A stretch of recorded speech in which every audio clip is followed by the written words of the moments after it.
സംസ്ഥാനത്ത് വരും മണിക്കൂറുകളിൽ കനത്ത മഴയ്ക്ക് സാധ്യതയെന്നാണ് കാലാവസ്ഥാ നിരീക്ഷണ കേന്ദ്രം നൽകുന്ന വിവരം. 3 ദിവസത്തേക്കാണ് കനത്ത ജാഗ്രത പാലിക്കാൻ ദുരന്ത നിവാരണ അതോറിറ്റി നിർദ്ദേശം നൽകിയിരിക്കുന്നത്. ഇന്ന് വയനാട്, കണ്ണൂർ ജില്ലകളിൽ ഓറഞ്ച് അലർട്ടും 8 ജില്ലകളിൽ യെല്ലോ അലർട്ടും പ്രഖ്യാപിച്ചിട്ടുണ്ട്.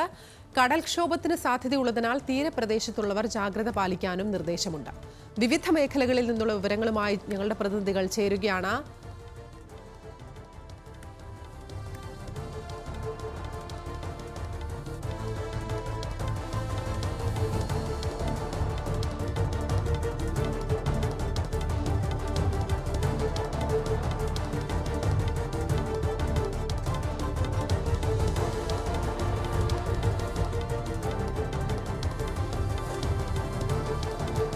വയനാട്ടിൽ നിന്ന് അനഖയും കോഴിക്കോട് നിന്ന് ഇർഫാൻ ഇബ്രാഹിം സേട്ടും ചേരുന്നുണ്ട്. ആദ്യം അനഖയിലേക്കാണ്. അനഖ, സംസ്ഥാനത്തുടനീളം കനത്ത മഴ തുടരുകയാണ്. പലയിടങ്ങളിലും ഗതാഗത തടസ്സമടക്കം വലിയ നാശനഷ്ടങ്ങളൊക്കെ ഉണ്ടാകുന്നുണ്ട്. എങ്ങനെയാണ് വയനാട്ടിൽ നിന്നുള്ളൊരു അവസ്ഥ? ഇപ്പോഴും വയനാട്ടിൽ മഴയുണ്ടോ? എന്താണ് വയനാട്ടിലെ സാഹചര്യം? അതിനായി ഇന്ന് ജില്ലയിൽ ഓറഞ്ച് അലേർട്ടാണ്. വിദ്യാഭ്യാസ സ്ഥാപനങ്ങൾക്കെല്ലാം തന്നെ ജില്ലാ കളക്ടർ ഇന്നലെ അവധി പ്രഖ്യാപിച്ചുകൊണ്ട് ഉത്തരവിറക്കിയിട്ടുണ്ട്. വിനോദസഞ്ചാര മേഖലയിലേക്കടക്കം പ്രവേശനം നിരോധിച്ചിട്ടുണ്ട്. ഏതായാലും നിലവിൽ ഇന്ന് ജില്ലയിൽ മഴയ്ക്ക് നേരിയ ശമനമുണ്ട്. ഇന്നലെ വൈകിട്ട് വരെ ശക്തമായ മഴ തന്നെയായിരുന്നു ജില്ലയുടെ പല ഭാഗങ്ങളിലും ഉണ്ടായിരുന്നത്. പനമരം, ചെറിയ പുഴ, നരസിപ്പുഴ, കാളിന്തിപ്പുഴ അടക്കമുള്ള പുഴകൾ നിറഞ്ഞു കവിയുന്ന ഒരു അവസ്ഥയുണ്ടായിരുന്നു. കല്ലൂർ പുഴയും നിറഞ്ഞു കവിഞ്ഞു. നിലവിൽ സുൽത്താൻ ബത്തേരി താലൂക്കിലെ 2 കുടുംബങ്ങളെയാണ് ഇതുവരെ മാറ്റി താമസിപ്പിച്ചത്. നർമാട് പണിയ ഊരിലെ 3 കുടുംബങ്ങളെ പൂളക്കുണ്ട് അങ്കരവാടിയിലേക്ക് മാറ്റി താമസിപ്പിച്ചിട്ടുണ്ട്. കല്ലൂർ പുഴ കരകവിഞ്ഞതിനെ തുടർന്ന് പുഴക്കുനി കോളനിയിലെ 9 കുടുംബങ്ങളെയും ബന്ധുവീടുകളിലേക്ക് മാറ്റി താമസിപ്പിച്ചിട്ടുണ്ട്. ഏതായാലും സുൽത്താൻ ബത്തേരി താലൂക്കിലെ ആളുകളെയാണ് ഇത്തരത്തിൽ മാറ്റി താമസിപ്പിച്ചത്. ഏതായാലും ജില്ലയിലെ 3 താലൂക്കുകൾ കേന്ദ്രീകരിച്ചും കൺട്രോൾ റൂമുകൾ തുറന്നിട്ടുണ്ട്. ഇത്തരത്തിൽ ഏതായാലും നിലവിൽ ഇന്നത്തെ മഴയ്ക്ക് നേരിയ ശമനമുണ്ട്. ഇന്നലെ വൈകിട്ട് വരെ ശക്തമായ മഴ തന്നെയായിരുന്നു ജില്ലയിലുടനീളം ലഭിച്ചുകൊണ്ടിരുന്നത്. പനമരം, മാനന്തവാടി, തവിഞ്ഞാൽ, മേപ്പാടി അടക്കമുള്ള മേഖലകളിൽ ശക്തമായ മഴയായിരുന്നു. ചുളിക്ക, ചെമ്പ്ര അടക്കമുള്ള മലയോര മേഖലകളിലും ശക്തമായ മഴയായിരുന്നു. നമുക്കറിയാം, മേപ്പാടി, അതുപോലെ തന്നെ ലക്കിടി, വൈത്തിരി തുടങ്ങിയ മേഖലകളിലെല്ലാം തന്നെ ഉരുൾപൊട്ടൽ സാധ്യതാ മേഖലകളാണ്. പനമരം, പടിഞ്ഞാറത്ര അടക്കമുള്ള മേഖലകൾ ഇത്തരത്തിൽ വെള്ളം കയറുന്ന ഒരു മേഖലയാണ്. ഏതായാലും ഇന്നലെ വൈകിട്ട് വരെ പെയ്ത മഴയ്ക്ക് ഇന്ന് രാവിലെയോടുകൂടി അല്ലെങ്കിൽ ഇന്നലെ രാത്രിയോടുകൂടി ഒരു നേരിയ ശമനമുണ്ട്. ഏതായാലും ആശ്വാസം നൽകുന്ന വാർത്തയാണ്.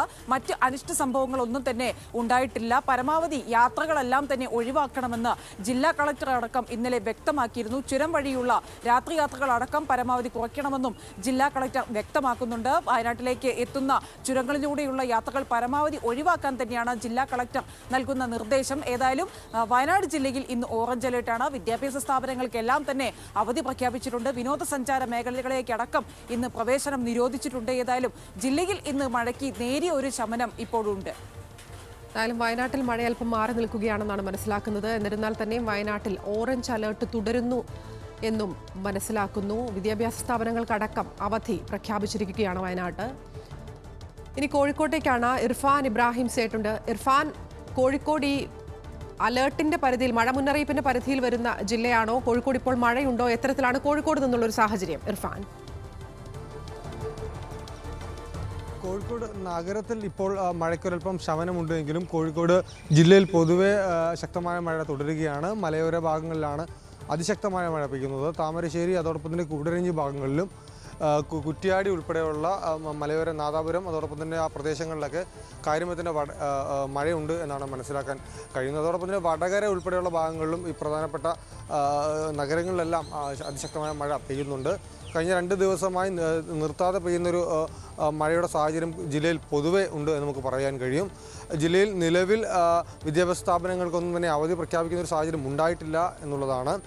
കോഴിക്കോട് മാത്രമല്ല, സമീപ ജില്ലകളിലും അതിശക്തമായ മഴ പലയിടത്തും തുടരുന്നൊരു സാഹചര്യമുണ്ട്. കണ്ണൂർ ഉൾപ്പെടെയുള്ള ജില്ലകളിലും ഇത്തരത്തിൽ മഴ പെയ്യുന്നൊരു സാഹചര്യമുണ്ട്. അതോടൊപ്പം തന്നെ അതിശക്തമായ കാറ്റും ഉണ്ടാകുന്നുണ്ട്. മലപ്പുറം ജില്ലയിലും സമാനമായ രൂപത്തിൽ കാറ്റും മഴയും ഉണ്ട്. ഈ മലപ്പുറം പൊന്നാനിയിലും വെളിയങ്കോടും ഇത്തരത്തിൽ കടലാക്രമണ ഭീഷണിയും ഇനിയും നിലനിൽക്കുന്നുണ്ട്. 50ഓളം വീടുകളിൽ ഇന്നലെ രാത്രി പൊന്നാനിയിലും വെളിയങ്കോടും വെള്ളം കയറിയെ തുടർന്ന് വീടുകളിലെ ആളുകളെ മാറ്റിപ്പാർപ്പിക്കുന്നൊരു സാഹചര്യവും ഉണ്ടായിരുന്നു. കോഴിക്കോട് ജില്ലയുടെ തീരപ്രദേശങ്ങളിലും സമാനമായ രൂപത്തിൽ കടലാക്രമണ ഭീഷണി നേരിടുന്നുണ്ട്. കൊയിലാണ്ടി ഉൾപ്പെടെയുള്ള പ്രദേശങ്ങളും അതോടൊപ്പം തന്നെ നഗരപരിധിയിലും പലയിടത്തും കടലാക്രമണ ഭീഷണി നേരിടുന്നൊരു സാഹചര്യമുണ്ട്. ആവശ്യമെങ്കിൽ ആളുകളെ മാറ്റിപ്പാർപ്പിക്കുന്ന ഒരു സ്ഥിതിയിലേക്ക് പോകും എന്നാണ് ബന്ധപ്പെട്ട വകുപ്പുകളുമായി ബന്ധപ്പെടുമ്പോൾ നമുക്ക് മനസ്സിലാക്കാൻ കഴിയുന്നത്. ജില്ലയിൽ പൊതുവെ മരങ്ങൾ കടപിടിക്ക് വീഴുന്നൊരു സാഹചര്യമുണ്ട്. പ്രധാനപ്പെട്ട റോഡുകളിൽ ചിലയിടങ്ങളിലെല്ലാം മരങ്ങൾ കടപിടിക്ക് വീഴുന്നതിനെ തുടർന്ന് ഇന്നലെയും അതോടൊപ്പം ഇന്നും പുലർച്ചെയുമായി ചിലയിടങ്ങളിൽ ഗതാഗത തടസ്സമുണ്ടാകുന്നൊരു സാഹചര്യമുണ്ട്. എന്നാൽ ആളപായം ഒന്നും തന്നെ റിപ്പോർട്ട് ചെയ്തിട്ടില്ല എന്നുള്ളത് വളരെ ആശ്വാസകരമായ കാര്യം തന്നെയാണ്. ഏത് അടിയന്തര സാഹചര്യത്തെയും നേരിടാൻ ജില്ലാ ഭരണകൂടവും ഫയർഫോഴ്സും പോലീസും ഉൾപ്പെടെയുള്ള സേനാ വിഭാഗങ്ങളിലും ദുരന്ത നിവാരണ അതോറിറ്റിയും സുസജ്ജമാണ് എന്നാണ് ജില്ലാ കളക്ടർ അറിയിച്ചിട്ടുള്ളത്. മുഴുവൻ സമയം പ്രവർത്തിക്കുന്ന കൺട്രോൾ റൂമുകൾ ജില്ലാ ആസ്ഥാനങ്ങളിൽ കാര്യക്ഷമമായി തന്നെ പ്രവർത്തിക്കുന്നുണ്ട് എന്നുള്ളതാണ്. അടിയന്തര സാഹചര്യങ്ങളെ നേരിടാൻ ഈ സേനകൾ സജ്ജമാണ് എന്ന് തന്നെയാണ്. ഈ ആവശ്യമായ സമയങ്ങളിൽ ഈ കൺട്രോൾ റൂമുമായി ബന്ധപ്പെടാനാണ് ജില്ലാ കളക്ടർ അറിയിച്ചിട്ടുള്ളത്. ഏതായാലും വലിയ ആശ്വാസകരമായ കാര്യം തന്നെയാണ്. ആളപായങ്ങളോ അല്ലെങ്കിൽ അപകടങ്ങളോ കാര്യമായി കോഴിക്കോട് ജില്ലയിൽ ഇല്ല എന്നുള്ളത്. ശക്തമായ മഴ ഉണ്ടെങ്കിലും ഇപ്പോൾ കോഴിക്കോട് നഗരത്തിൽ മഴയ്ക്ക് ഒരൽപ്പം ശമനമുണ്ട്. ശരി, കോഴിക്കോടും സമീപ ജില്ലകളിലും മഴയ്ക്കൽപ്പം ശമനമുണ്ട് എന്ന് തന്നെയാണ് മനസ്സിലാക്കുന്നത്. ഇനി കൊച്ചിയിലേക്കാണ്. ദേവനുണ്ട് കൊച്ചിയിൽ നിന്ന്. ദേവൻ, ഇന്നലെ മഴ അല്പം മാറി നിന്നെങ്കിൽ കൂടി ഇന്ന് പുലർച്ചെ തൊട്ട് വീണ്ടും മഴ ആരംഭിച്ചിരിക്കുകയാണ് കൊച്ചിയിൽ നിന്നാണ് മനസ്സിലാക്കുന്നത്. കൊച്ചിയിൽ മഴ പെയ്താലുള്ളൊരു സാഹചര്യം എത്രയും പെട്ടെന്ന് വെള്ളക്കെട്ടുണ്ടാകുകയും ഗതാഗത തടസ്സമടക്കമുള്ള ബുദ്ധിമുട്ടുകൾ അനുഭവപ്പെടുകയും ചെയ്യുന്നൊരു ജില്ലയാണ് കൊച്ചി. എന്താണ് കൊച്ചിയിൽ നിന്നുള്ളൊരു സാഹചര്യം? കൊച്ചിയിൽ ഇപ്പം രാവിലെ മുതൽ മഴ അല്പം മാറി നിൽക്കുന്ന ഒരു അവസ്ഥയാണുള്ളത്. എന്നാൽ കഴിഞ്ഞ ദിവസം വൈകുന്നേരങ്ങളിലെല്ലാം ശക്തമായ മഴയുണ്ടായിരുന്നു. ഇന്നലെ പുലർച്ചെ മുതൽ ഇടവിട്ട് ശക്തമായ മഴ തന്നെയാണ് കൊച്ചിയിൽ ലഭിച്ചുകൊണ്ടിരിക്കുന്നത്. ഇന്ന് എറണാകുളം ജില്ലയിലെ വിദ്യാഭ്യാസ സ്ഥാപനങ്ങൾക്ക് കളക്ടർ അവധി പ്രഖ്യാപിച്ചിട്ടുണ്ട് ശക്തമായ മഴ നിൽക്കുന്ന സാഹചര്യത്തിൽ.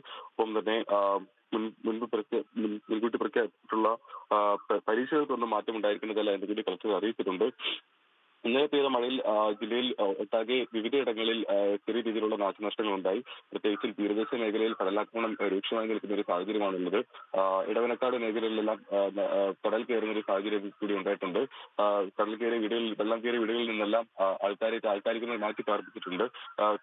ആവശ്യം വന്നതും കൂടുതൽ ദുരിതാശ്വാസ ക്യാമ്പുകൾ തുറക്കുമെന്നും ജില്ലാ ഭരണകൂടം ഇതുവരെയും അറിയിച്ചിട്ടുണ്ട്. ഒപ്പം തന്നെ മലയോര മേഖലയിൽ കൂടിയുള്ള രാത്രി യാത്രാ നിരോധനത്തിനും കളക്ടർ നിരോധനം പ്രഖ്യാപിച്ചിട്ടുണ്ട്. ശക്തമായ കാറ്റ് വീട് നിലനിൽക്കുന്ന ഒരു സാഹചര്യം ഉണ്ടെന്നാണ് കാലാവസ്ഥ വകുപ്പ് അറിയിക്കുന്നത്. ഇന്ന് ജില്ലയിൽ മഴ ശക്തമായി തുടരുകയാണെന്നുണ്ടെങ്കിൽ രൂക്ഷമായ ഒരു വെള്ളക്കെട്ടുണ്ടാകാൻ സാഹചര്യം മുൻകൂട്ടി കാണുന്നുണ്ട് ജില്ലാ ഭരണകൂടം. അതിനനുസരിച്ചിട്ടുള്ള മുൻകരുതലുകളെല്ലാം എടുത്ത് ജാഗ്രതാ നിർദ്ദേശം കൂടി പുറപ്പെടുവിച്ചിട്ടുണ്ട്. ശരി, സംസ്ഥാനത്ത് വിവിധയിടങ്ങളിൽ കനത്ത മഴ തുടരുകയാണ്. 3 ദിവസത്തേക്ക് ജാഗ്രതാ നിർദ്ദേശം നൽകിയിരിക്കുകയാണ്. അതിതീവ്ര മഴ തുടരുമെന്നാണ് മുന്നറിയിപ്പ് നൽകിയിരിക്കുന്നത്. വയനാട്ടിലും കോഴിക്കോടും കൊച്ചിയിലും നിലവിൽ മഴ മാറി നിൽക്കുന്ന സാഹചര്യമാണുള്ളത്. വിവിധയിടങ്ങളിൽ വിദ്യാഭ്യാസ സ്ഥാപനങ്ങൾക്ക് അവധി പ്രഖ്യാപിച്ചിട്ടുണ്ട്. അതോടൊപ്പം തന്നെ പലയിടങ്ങളിലും NDRF സംഘങ്ങൾ തുടരുന്നുണ്ട്. 3 ദിവസത്തേക്കാണ് ജാഗ്രതാ നിർദ്ദേശം പുറപ്പെടുവിച്ചിരിക്കുന്നത്. വിശദാംശങ്ങൾ നൽകുകയായിരുന്നു കോഴിക്കോട് നിന്ന് ഇർഫാൻ ഇബ്രാഹിം സേട്ട്, വയനാട്ടിൽ നിന്ന് അനഘ റീജ ഭരതൻ, കൊച്ചിയിൽ നിന്ന് ദേവൻ MP എന്നിവർ.